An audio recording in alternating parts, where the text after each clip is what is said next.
أعوذ بالله من الشيطان الرجيم بسم الله الرحمن الرحيم الحمد لله رب العالمين وبه نستعين إنه خير ناصر ومعين ولا حول ولا قوة إلا بالله العلي العظيم ثم الصلاة والسلام على أشرف الأنبياء والمرسلين وخاتم النبيين حبيبنا أبي القاسم محمد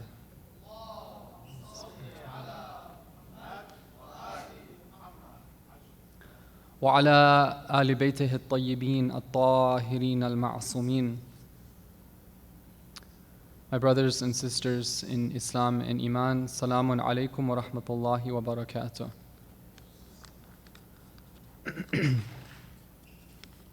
Tonight is, I believe, the 6th night of the holy month Ramadan. Taqabbal Allah a'malakum. May Allah accept all your worship, your fasting in this month. Just as a reminder for myself and inshallah for all of you, according to the Ahlul Bayt alayhim as-salam, the bare minimum of fasting is to stay away from food and drink. But the expectation is that we go beyond that. And you all know this story. It's good to remind ourselves of it. This is reported to us in a number of traditions, including one which is from Imam as-Sadiq alayhi salam in Al-Kafi, where he says that one time there was a woman who was fasting. Perhaps it was a mustahab fast that she was keeping. Anyhow, she was fasting and she started to get angry at her servant without any reason, meaning like beyond the limits. She lost it with the servant. So the Prophet saw this. He ordered that food be brought for her. She says that, "O Prophet of Allah, O Messenger of Allah, I'm fasting. How can I eat?" So he tells us that fasting isn't just from food and drink. We're told by the Ahlul Bayt that when we're fasting, we should particularly be aware of what we say to one another, which is really interesting because usually when we're fasting, we feel grumpy, we feel tired, we kind of feel like, lashing out at one another. But that's where the jihad, that's where the struggle lies, to be able to control our tongues, to be able to, in fact, use the opportunity to strengthen our ties with our brothers and our sisters. Sallu ala Muhammad wa ali Muhammad.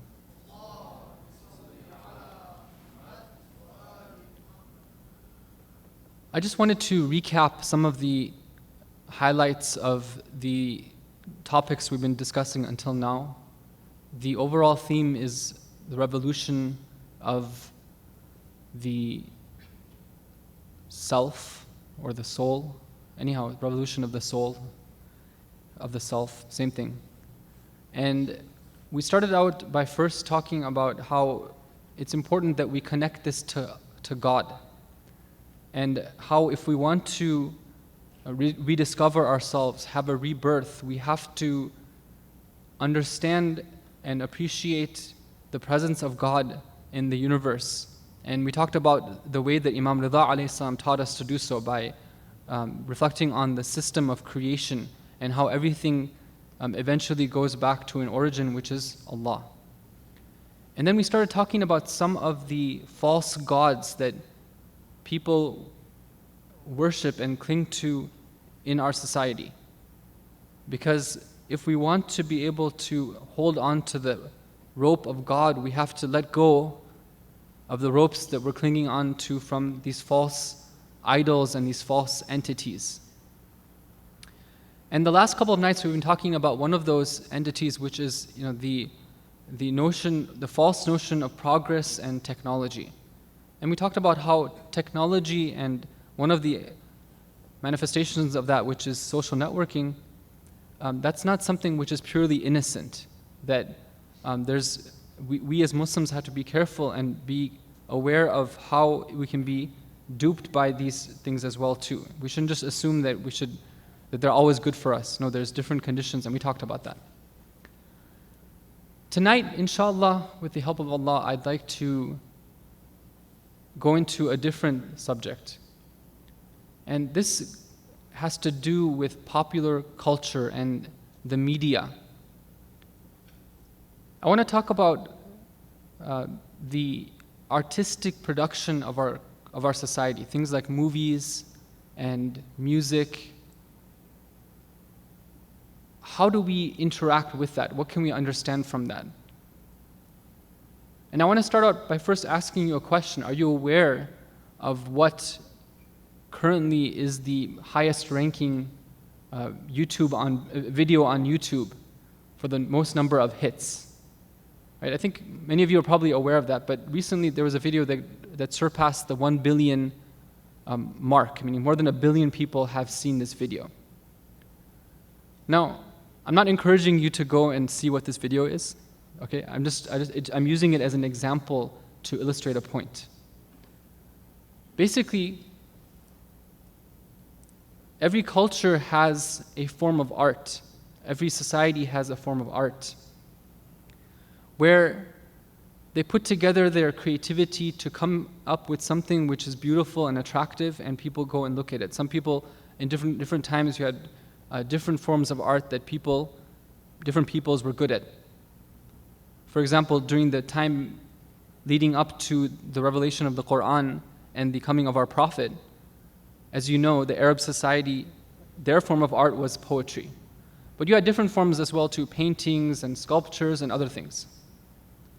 Now, in our world today, you could say that one of the good measures of, like, what is it that our culture is producing? What is it that people look towards, that people find attractive?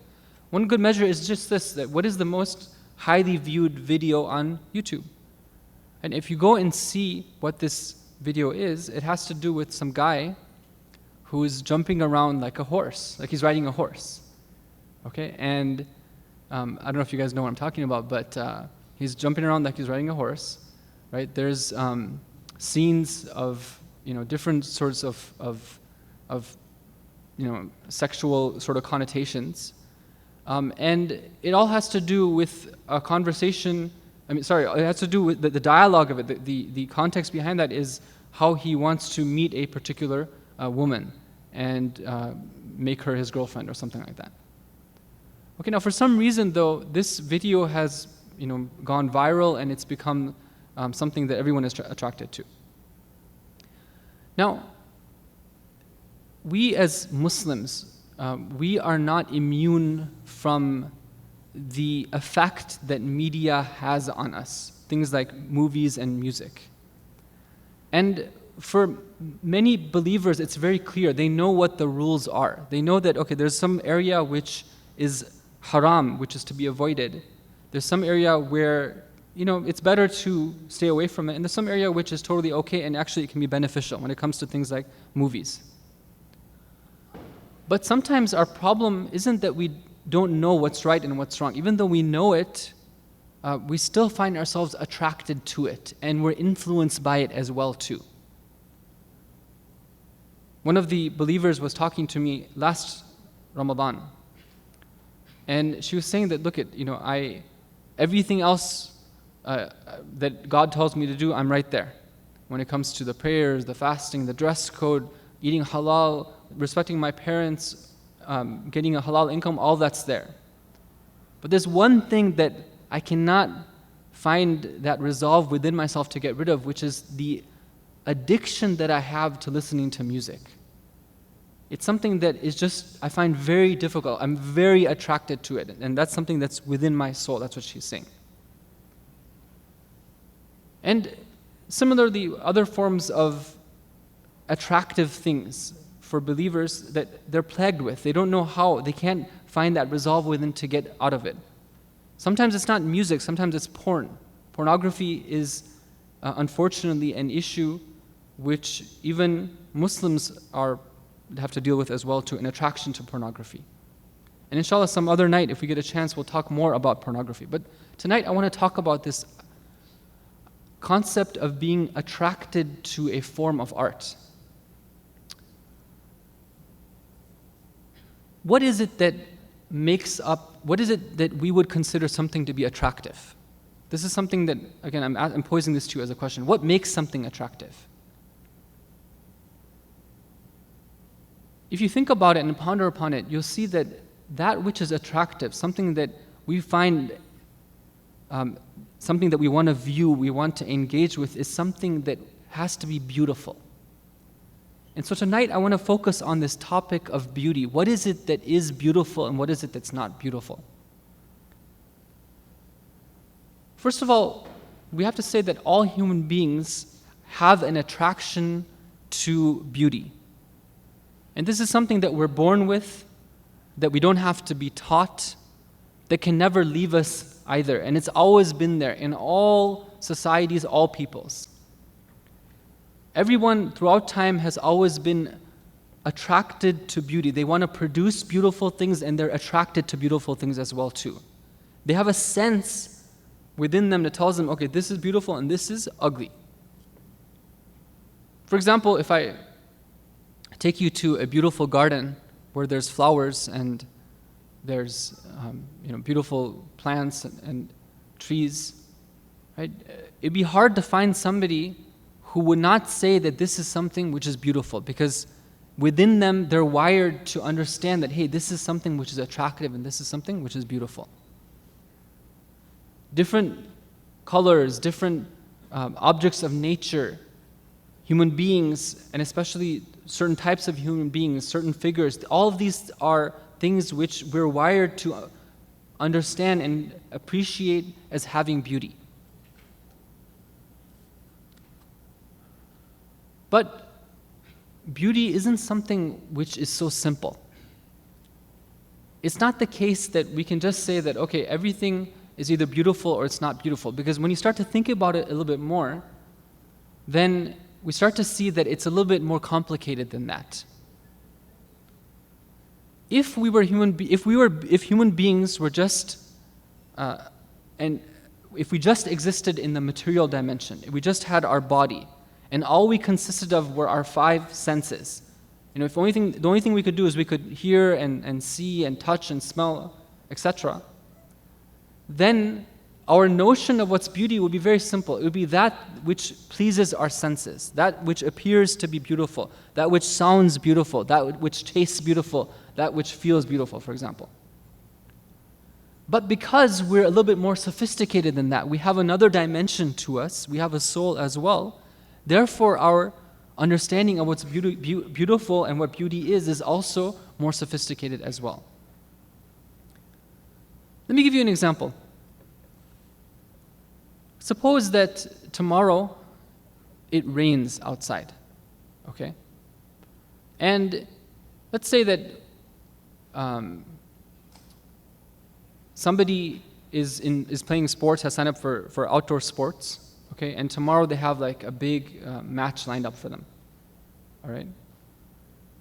Now, it starts raining in the morning. This person, this child, who's like wants to play sports tomorrow, they see that rain falling, they'd be like, oh man, this just is kind of lame, right? I really wanted to play that I really wanted to participate in that game that we're going to have, but I can't do that because of the rain. Now you take that same rain and you go to a farmer. Let's say there's a farmer whose land is, parched, and they're just waiting for that rain to fall. They'd be like, Alhamdulillah, thank God it's raining. This is something which is really nice. I really appreciate that. The same rain, the same event that takes place, from one perspective, it can be something which is positive, and from another perspective, it can be something which is negative. What's the difference here? It's the same rain, the same physical entity, but they're two different human beings, and they have two different motives in mind. One of them wants to play their sports. One of them wants to get out on the football field and throw that thing around, right? Another one wants to get out on their field and see the crops grow so that they can ensure they have a good crop this season.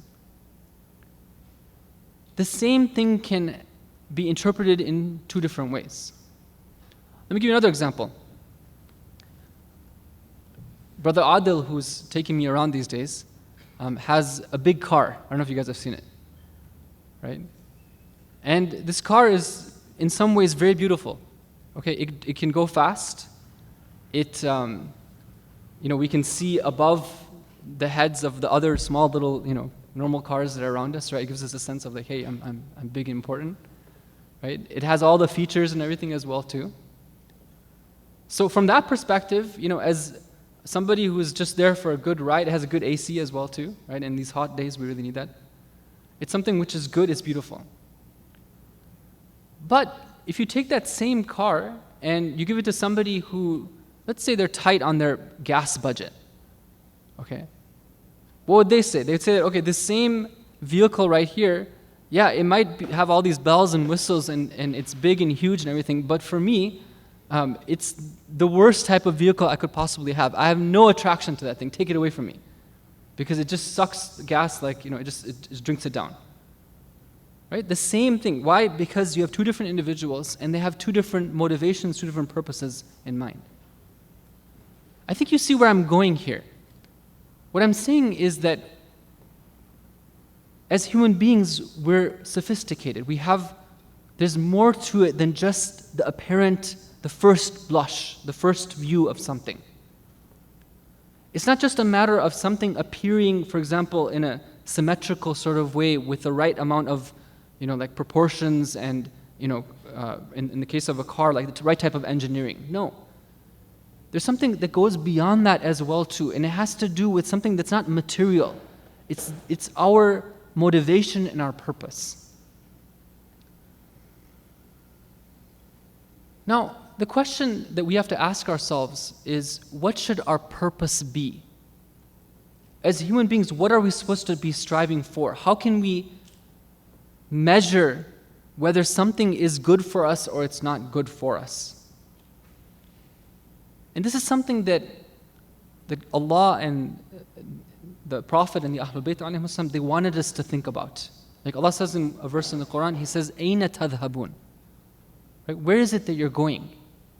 I remember one time one of my teachers was telling me a story of this one famous figure who was involved in the Islamic Revolution in Iran. He was one of the important figures.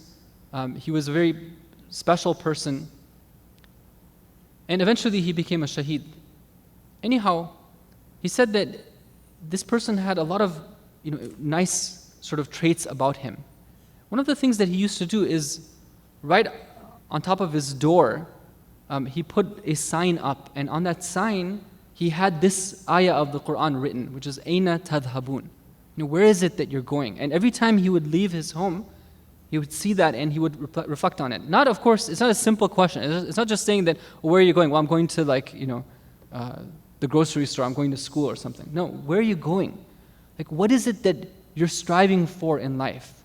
What is it that you're moving towards in life? What is it that's worth moving towards? The Ahlul Bayt alayhim salam, they gave us this concept, they wanted us to reflect on this, which is, what is it that is your hum? What is it that you're striving for? What is it that's important for you? What is it that defines everything that you do? Now, if you ask this question of different people, they'll come up with different answers. Some people, if you ask them, what is it that drives you? What is it that, makes you satisfied and makes you happy about your life and what you do? A lot of people, first of all, they wouldn't have an answer for you. Because most of us kind of just go through life, we're drifting through, and we don't think about things too much. We kind of go with the flow. But if we think about it a little bit more, for a lot of us, if we want to be honest about it, the answers that we'll come up with aren't very impressive. The reason why I make certain decisions, why I spend my time in this way, why I hang around with these friends, right? Why I don't do this and I do that, a lot of times it can be something which is pretty mundane, not something that we're going to be too proud about if we want to tell others about it. Sometimes it's money that drives us. Sometimes it's the opposite gender. Like sometimes everything, for example, a young teenage guy who has a crush on a girl, everything that he'll do from the moment he wakes up till he goes to sleep has to do with somehow, figuring out a way to make that happen. What is it that drives us? What is it that's worth driving towards? This is the question I'd like to pose tonight. Please say salawat ala Muhammad wa ala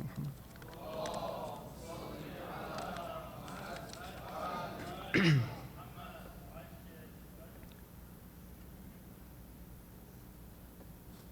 the only beauty, the only true beauty, and the ultimate beauty that we understand to exist is Allah.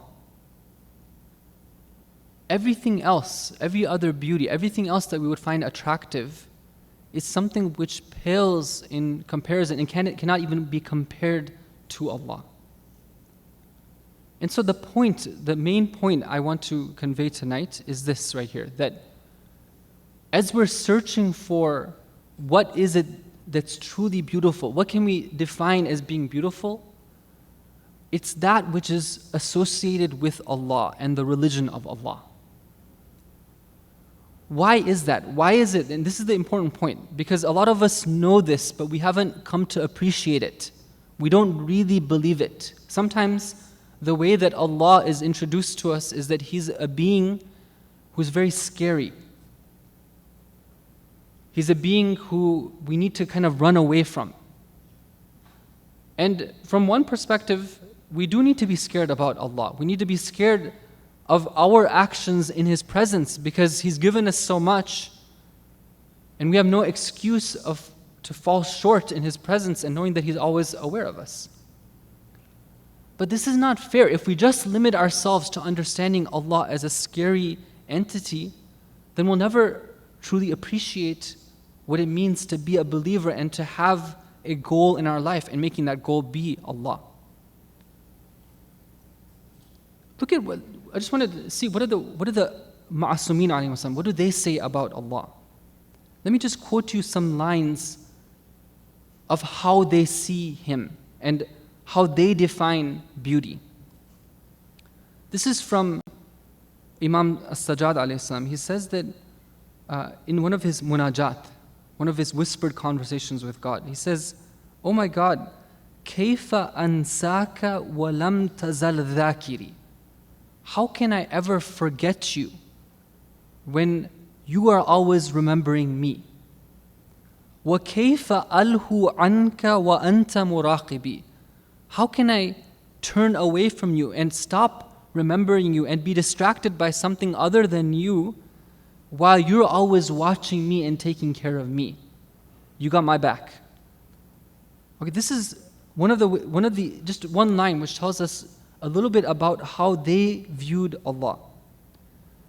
Some other lines. Now this is from Dua Joshan al-Kabir. All right. This dua is a dua that we, inshallah, will recite. All of us, we typically do recite this in the month of Ramadan. And this dua is a profound supplication. I've seen that people who, before reading this, they are confused a little bit about their God and the relationship with God and how they should see Him. Throughout the course of just going through this dua, they can completely transform as individuals. And you'll find them weeping and supplicating to God just because of these words right here. In one of the lines of this dua, we say the following. We say, Ya Habiba man la Habiba lah. Ya Tabiba man la Tabiba lah. Ya Mujiba man la Mujiba lah. Ya Shafiqa man la Shafiqa lah. Ya Rafiqa man la Rafiqa lah. Ya Mughitha man la Mughitha lah. Ya Dalila man la Dalila lah. Ya Anisa man la Anisa lah. Ya Rahiman man la Rahima lah. Ya Sahiba man la Sahiba lah. Look at these words, right? There's a world of meaning behind them. Oh, the one who is the beloved for the one who has no beloved. Oh, the one who is the physician, the one who can heal, for the one who has no one else to heal him. Oh, the one who answers the call of the one who has no one else to turn to answer their call.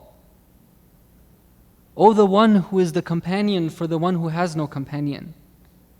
Oh, the one who comes to the aid of the one who has no one else to turn to for aid and assistance.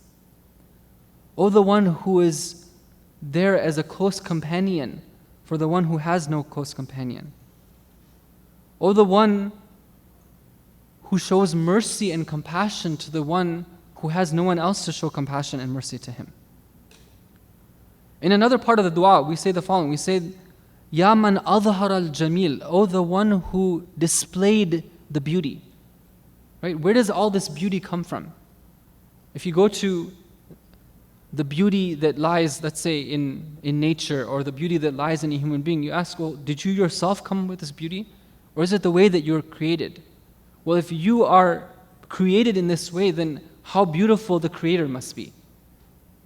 يا من أظهر الجميل يا من ستر القبيح يا من لم يؤاخذ بالجريرة يا من لم يهتك الستر يا عظيم العفو يا حسن التجاوز يا واسع المغفرة يا باسط اليدين بالرحمة يا صاحب كل نجوى يا منتهى كل شكوى.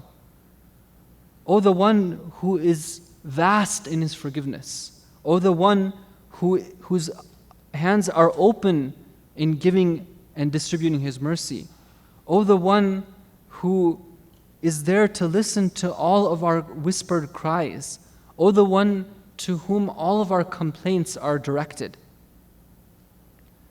You see, brothers and sisters, Islam presents us with a very simple but a very powerful solution to help us understand what is true beauty. All beauty emanates from Allah, and everything that's related to Him is what's beautiful. And so the deen that Allah brings, that's what helps us determine what's beautiful and what's not beautiful. In one of the ziyarat, which is known as ziyarah of Ali Yasin, where we say our salam to the Imam of our time, we say some very powerful statements. We say, Al-haqqu ma raditumuh, wal-batilu ma askhantumuh. Imagine that we say these types of things, but do we act upon them? We say that, look, there is some truth. There is a standard of what's right and what's good and what's beautiful. And that is what you are pleased with. Oh Imam, I'm telling you that whatever you are pleased with, that's what's good for me. وَالْبَاطِلْ مَا أَسْخَطْتُمُوهُ. Whatever that you are unhappy with, you are displeased with, that's invalid. وَالْمَعْرُوفُ مَا أَمَرْتُمْ بِهِ. That which is good is what you ordered us to do. وَالْمُنْكَرُ مَا نَهَيْتُمْ عَنْهُ. That which is evil is that which you prevented us and prohibited us from doing. So you take this as a standard. We have a standard for what's beautiful and what's not. And now we reapply it to understanding different things around us. Let's say, for example, you have a woman who's decked up. She's wearing the best of clothes. She's, has makeup on, perfume on, right? Is this something which is beautiful or something which is not beautiful? If we looked at things in a very materialistic way, then we would say that, of course, right? Wearing makeup, wearing perfume, wearing the best of clothing, that's something which is good, it's beautiful. But now that we have this yardstick which we can use, which is measuring it against what Allah wants, we say that, wait a minute. If this is for her family members, if this is for those who are mahram to her, then this is something which is beautiful. But if it's something which is in the presence of non-mahrams, then it's not beautiful. Even though it might be the case that on some level, there is some beauty there, we don't accept that to be beautiful. We're going to redefine the standards right here. That's not beauty anymore. Another example, somebody's shouting at the top of their voice, right? Normally we'd say that, hey, shut up. Why are you shouting at the top of your voice? That's something which is ugly. Don't do that. And in most cases, it's not appropriate, right? You find, unfortunately, sometimes even in a family, in the home, people shout at each other. Why are you shouting at each other? Right? What's the reason behind it? Is there any rational reason to be shouting with our fellow family members, our fellow believers? Yeah, at times a parent might need to raise his or her voice, in a measured way, with control, in order to make a point to their children. But for there to be shouting, there is really no room for that. So shouting in general is something which is bad, something which is ugly. But there are some times when it's not ugly. In fact, it's something which is necessary. My rights are being trampled. The zalim is coming and taking away my home. He's about to kill me. Then I need to speak up. Right? I need to defend my rights. I need to get into action. I can't just be meek and submissive in that point. So the same action will go and we're going to redefine it. We have a new standard by which we can look at it. Please recite salawat ala Muhammad wa ala Muhammad.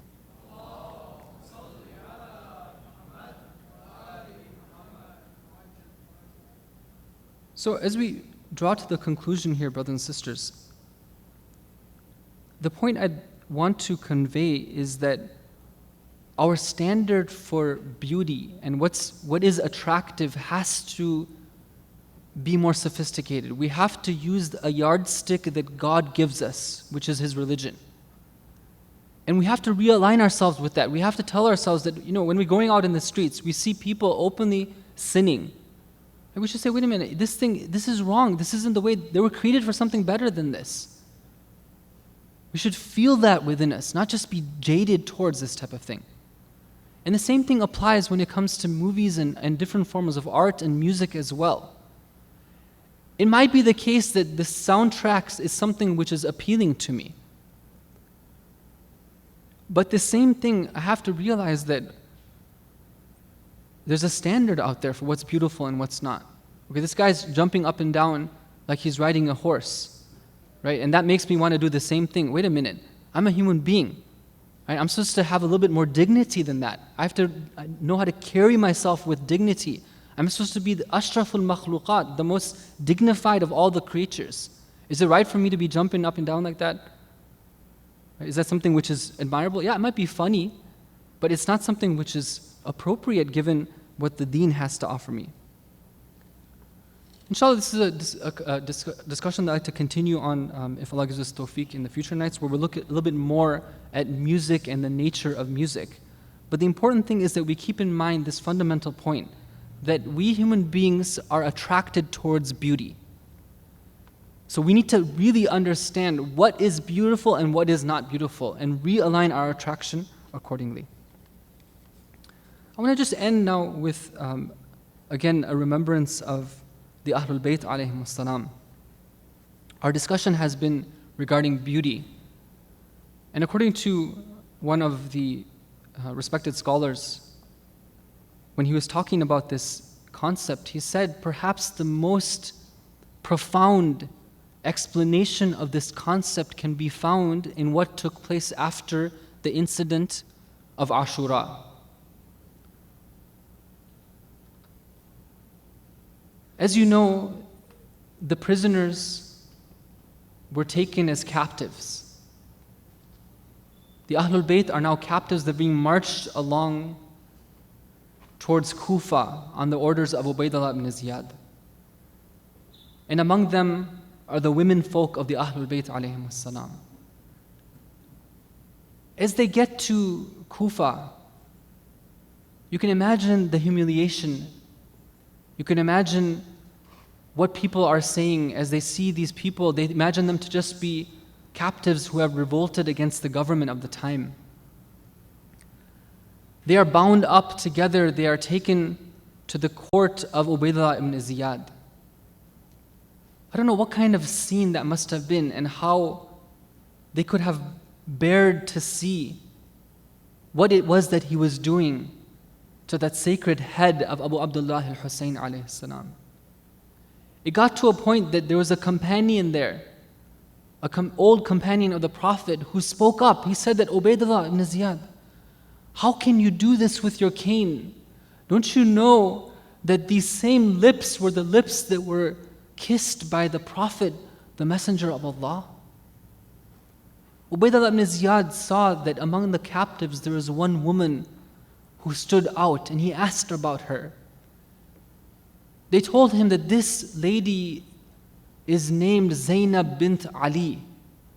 So he addresses her, he asks her, he tells her, he says to her that all praise be to Allah who exposed you to shame, who killed you and proved that you are liars. Now she responds to him, and he doesn't like the way that she responds to him. So he goes on to taunt her. He says, كَيْفَ رَأَيْتِ صُنْعَ اللَّهِ بِأَخِيكِ. How do you see what Allah did to your brother and what He did to your family? Now this is what Zainab salamullahi alayha says. He says, مَا رَأَيْتُ إِلَّا جَمِيلًا. See, what is the nature of beauty in the eyes of Hazrat Zainab salamullahi alayha? Her standard is something else. All these difficulties, all these martyrdoms, all this blood that was spilled, all these children who are now orphaned. all these trials and tribulations that she's had to face, but still, because her goal is Allah, everything that helps her along that goal to Allah, she sees as being something which is beautiful. She says that I didn't see anything but beauty in all of that. Assalamu alaikum ya ahla baytin nubuwah wa mawdi' ar-risalah wa mukhtalaf al-malaikah wa mahbit al-wahyi wa ma'adin ar-rahmah وخزان العلم ومنتهى الحلم وأصول الكرم. We ask Allah by the sake of the Ahlul Bayt alayhim as-salam that He accepts these efforts, that He helps us to benefit the most from these sacred and blessed days and nights, that He helps us to come closer to Him in this month, and to learn the teachings of His great religion, apply them to ourselves and spread them to others. Sallu ala Muhammad wa ali Muhammad.